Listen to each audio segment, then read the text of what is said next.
We are getting closer to our goal of 1,000 subscribers on the Cowboys Report Instagram. So if you are on IG, give us a follow over there at Cowboys Report IG. I'll put the link in the comments and the description of today's show. We begin with some contract updates here for the Cowboys. ESPN's Jeremy Fowler on Sunday dropping some new information there on both Dak Prescott and CeeDee Lamb. Here's what Fowler said. There, meaning the Cowboys, negotiations so far with Dak have been described to me as passive or even non-existent.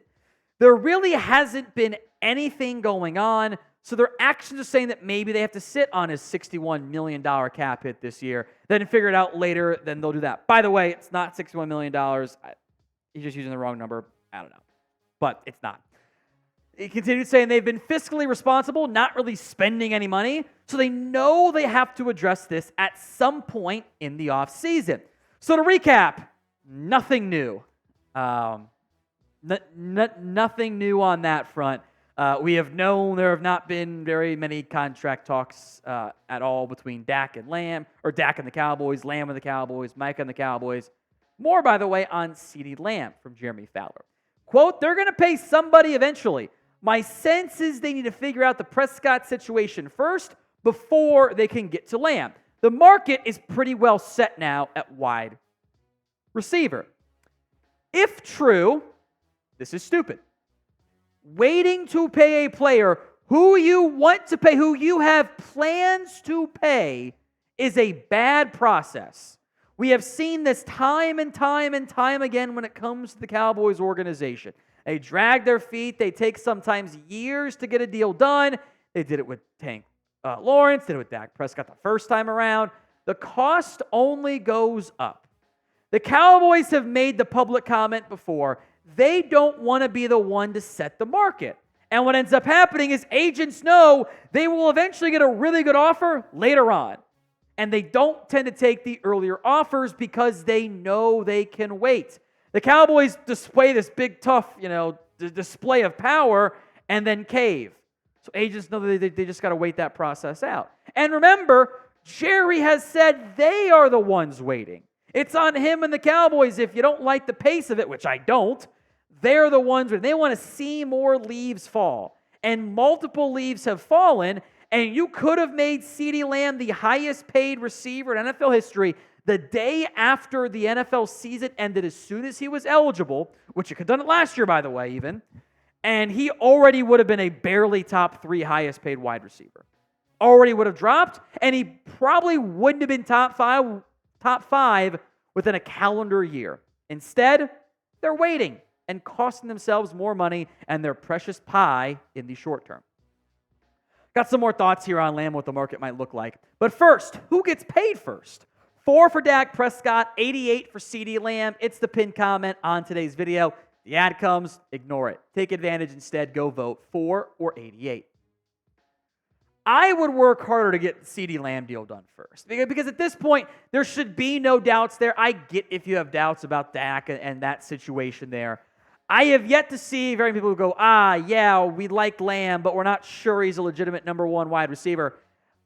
That's as close to a consensus as you can get in this industry, right? The highest paid wide receiver market for now looks like this. A.J. Brown makes $32 million. Tyreek Hill makes $30 million flat. Amon-Ra St. Brown makes actually $30.005 million, so we did not round that up. 2 players have gotten record-setting money at the wide receiver market position. And that's this offseason alone, and they might not be done. Justin Jefferson is due for a new deal. Jamar Chase is due for a new deal. Maybe that's next year, but still. Brandin Ayuk making a big deal about getting paid as well. The reality is, we're no longer just looking at being the highest paid wide receiver in the NFL. For Jefferson, Chase, maybe Ayuk, and Lamb as well, we are now in the highest paid non-quarterback market. Because it was Nick Bosa and Chris Jones and then Tyreek Hill. And A.J. Brown beat Chris Jones. And Amon-Ra St. Brown was just behind those guys. At this point, especially if you wait till after Jefferson gets signed, you're staring down the barrel of $35 million for CeeDee Lamb. Seriously. And it could have been 27 a year ago, 30 a couple months ago. Again, the longer you wait, the more expensive it is, and then this team will complain about their pie, even though they just let half of it sit out and get rotten and had to throw it away. Bad process from the Cowboys. More to come on today's Cowboys Report, which is made possible by Prize Picks. Pick more, pick less. It is that easy. Prize Picks is daily fantasy made easy. NBA playoff action is underway, and there's no reason not to try to make some money with Prize Picks. You can do NBA, MLB, of course, NHL, even some season-long NFL stuff that has been available for a little bit here. Here's what I always advise with Prize Picks. Take the flex play. It's not the same payout, but it helps cover you in the event you get one wrong. I'm really good about getting 2 out of 3 right, 3 out of 4 right, etc. So the flex play does have a little bit lower payout, but a better chance of winning. Here's my NBA action tonight Prize Picks. Jalen Brunson, more than 48 points, rebounds, and assists. It is an Obi Toppin revenge game. He's played very well as of late for the Pacers. That Demon line, 11.5, higher payout, by the way. He's hit 3 games in a row. And Anthony Edwards, I think, will continue to feast against the Nuggets. Give me the more than 29.5 for him. Go to prizepicks.com/CLNS and use code CLNS for a first deposit match up to $100. Link will be in the comments and the description of today's show.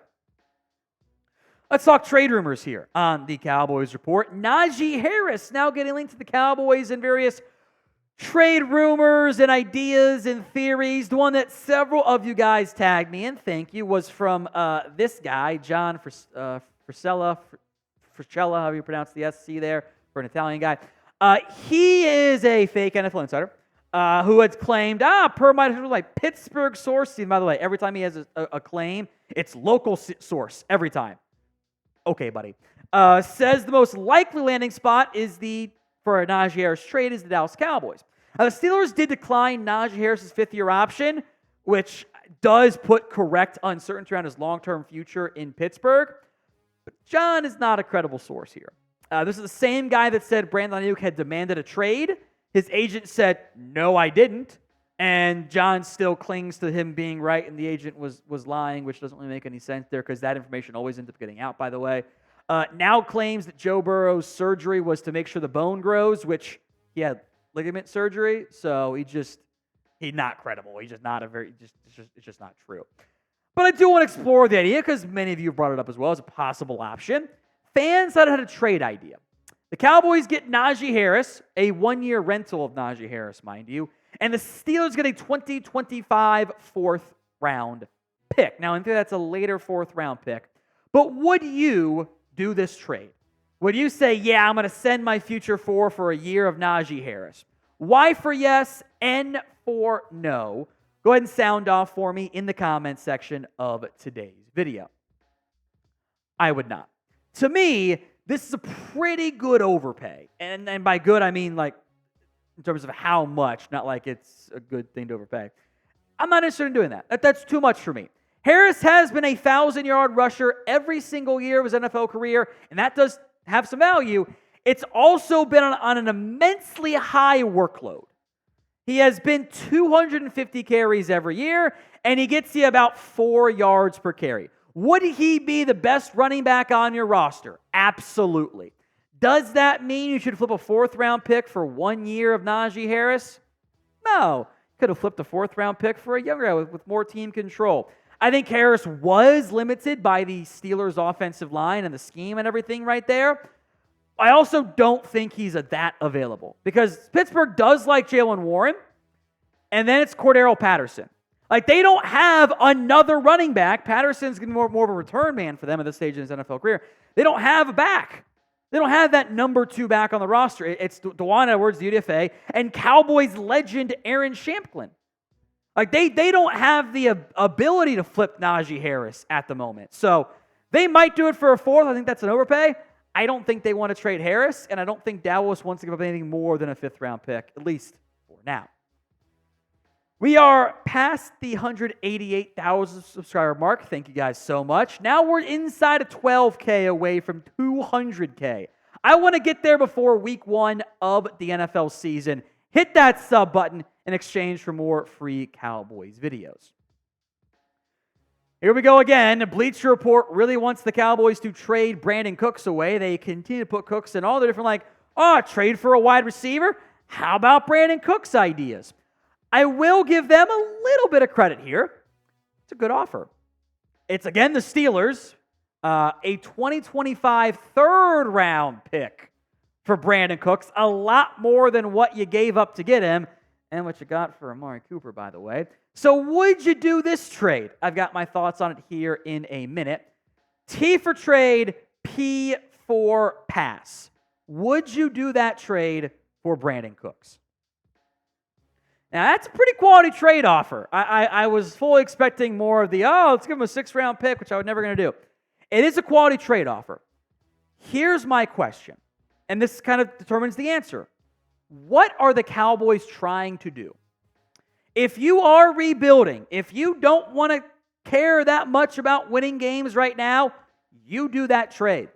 I don't think this version of Cooks at his age is worth a 3rd-round pick. A top 90 pick. That's a pretty premium asset to give up. And you could, be worse this year, but you're getting assets for guys that aren't going to be on your team the next 2-3 years.